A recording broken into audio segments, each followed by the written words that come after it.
It was just another ordinary Thursday afternoon. I had just finished folding laundry when I heard the front door open. The familiar sound of sneakers being kicked off into the hallway echoed through the house. I wiped my hands on the towel tucked into the waistband of my jeans and peeked into the hallway. "Hey, Danny," I called out. My stepson's head poked around the corner, a sheepish grin on his face. "Hey, Amanda," he replied, tossing his backpack near the bench and stepping into the living room. Danny was 15 now, tall, lanky, and still trying to grow into his own shadow. He'd lived with me and his dad, Mark, for almost 6 years. His mom moved to another state and wasn't very involved.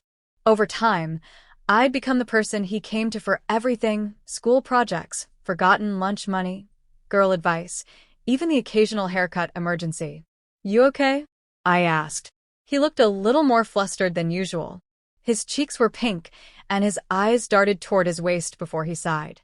"Can you help me with something?" he asked. "Sure," I said, curious. He hesitated a moment before motioning toward the hallway. "It's kind of dumb.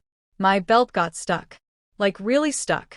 I was rushing to change after gym, and I pulled it too tight, and now it won't come off." I couldn't help but laugh a little. "You're serious?" I asked. He rolled his eyes. "Yeah." I tried for like 10 minutes before I gave up. "All right, let's take a look," I said, following him into the kitchen where the light was better. He pulled up his sweatshirt, revealing a black leather belt twisted oddly around the loops of his khakis. He must have yanked it hard because the buckle was wedged at a weird angle. I knelt down, inspecting the damage. "Well, you weren't kidding. This thing's wedged tight. How did you even manage this?" "Gym was running late, and I didn't want to miss the bus," he said, scratching the back of his head. "I guess I panicked." I tugged gently on the belt, but it didn't budge. "Okay, I might need scissors," I said. "Wait, no. Don't cut it." "It's my only belt," he said quickly. I looked up and smiled. "Relax. I won't cut it unless we have to. Let me try something else." As I fiddled with the buckle, trying to maneuver it free, I realized how much he'd grown. His voice had deepened lately, and he was developing broad shoulders like his father. The days of him being the little boy who clung to my leg on his first day of middle school seemed like a lifetime ago. "There," I said finally, the buckle slipping loose with a metallic click. He let out a relieved breath. "Thank you. Seriously, I thought I was going to be stuck in that thing forever." "You owe me a new manicure," I teased, holding up my bent nails. He chuckled and said, "Deal." Just then, Mark walked in from work, setting his briefcase by the front door and loosening his tie. "What's going on?" he asked, eyeing the scene, me kneeling on the kitchen floor and Danny pulling his sweatshirt back down. "Belt drama," I said, standing up. He got himself stuck. "Told you to stop buying those cheap belts," Mark laughed, patting Danny on the shoulder. The rest of the evening passed uneventfully. Mark made burgers on the grill, and we all sat on the back patio, chatting about school, work, and summer plans. It was simple, comfortable, normal. But that moment in the kitchen stuck with me, not because it was dramatic, but because it was one of those quiet reminders of the role I'd grown into. I wasn't just Dad's wife. I was Amanda, the woman Danny trusted when things got tricky, even if it was just a stuck belt. A week passed, and on a rainy Tuesday evening, I came home late from work. I walked into the kitchen to find Danny pacing. "Everything okay?" I asked, dropping my keys into the bowl. "Yeah," he said quickly. "I was just waiting. I need your help again." I raised an eyebrow. "Please don't say it's another belt," I joked. He laughed nervously. "No. It's this form for school. It needs a signature, but Dad's not home yet, and you're my guardian too, right?" I nodded. "Of course. Show me."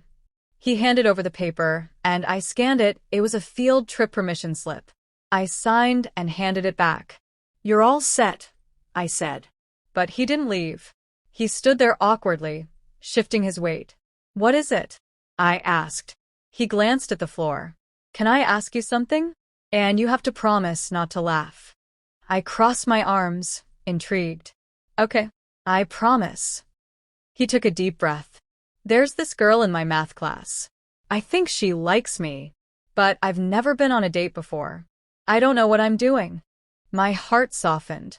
Ah, So it begins, I teased. Well, what's her name? Kelsey, he said. She's smart and kind of funny. she gave me a note last week. Said she liked my drawing and art. That's adorable, I said, smiling. So, what do you want help with? I don't know, he said, frustrated. What do I say? How do I not screw it up? I led him to the couch, and we sat down. You don't have to be anything but yourself. Just talk to her. Ask if she wants to hang out after school, get ice cream, go to the library, something casual. Girls don't need grand gestures. They just want honesty. He nodded slowly. Thanks, Amanda.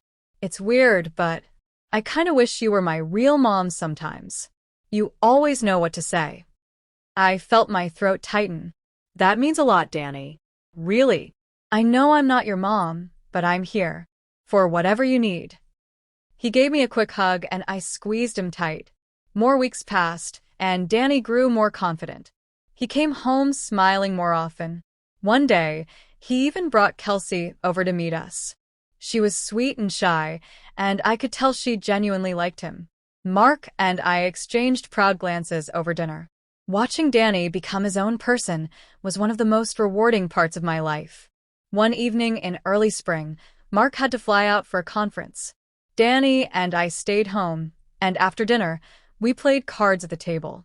We laughed so much I had tears in my eyes. At one point, Danny stood up, stretched, and said, You know, I think I'm finally figuring stuff out. School, friends, even girls. You're doing great, I said. You're not a kid anymore. He looked at me thoughtfully. I don't think I'd be like this if it weren't for you. You've been more of a parent to me than anyone. I blinked back tears. That's the nicest thing anyone's ever said to me. He stepped closer and gave me a warm hug, longer than usual. But it wasn't awkward. It felt like gratitude, like trust, like family. I rested my head briefly on his shoulder, then stepped back. All right, Romeo. Bedtime, I teased, nudging him toward the hallway.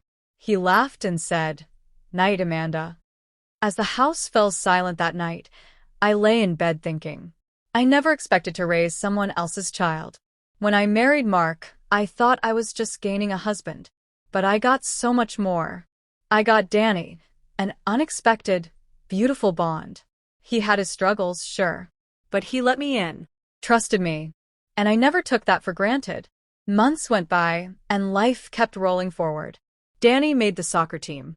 He started driving lessons. He even got his first job at the grocery store nearby. Every milestone felt like a shared victory. Mark and I sat in the bleachers at his games, screaming his name like he was in the Super Bowl. And every now and then, Danny would look into the stands and smile at me, just me, and I knew we were okay. He still came to me when things got tough. Not just for help with belts or homework, but with real things. When he got his first heartbreak, he came into the kitchen red-eyed and said, She broke.